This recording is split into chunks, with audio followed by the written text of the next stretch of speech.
Македонската берза во првите 3 месеци заврши во минус. Прометот споредено со истиот период лани е намален за 61%. Пазарот на обврзници има пат од дури 90%. Блок трансакциите биле во минус од скоро 82%. Од македонска берза вела дека падот е голем поради високата стартна основа од лани, кога Комерцијална банка во неколку блок трансакции продаде акции на инвеститори, како и поради двете емисии на обврзници за денационализација.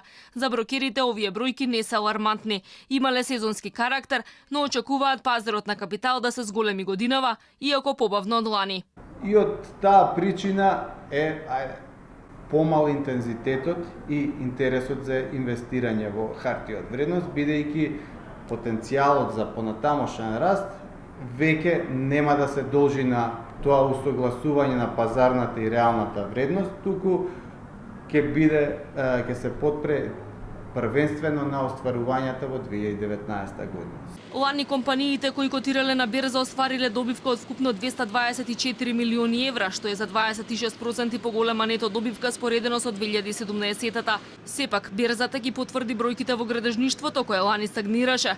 Гранит и Бетон Скопје ја завршија годината со намалени добивки, додека Бетон Штип бил во загуба. Дел од компаниите, она што охрабрува е дека во почетокот на 2019 година најдоа и алтернативни пазари надвор од Македонија, меѓутоа она што суштински би требало да биде двигател за македонскиот градежен сектор е секако инфраструктурните проекти што допрва треба да се случат во Македонија и кои што се долго најавувани.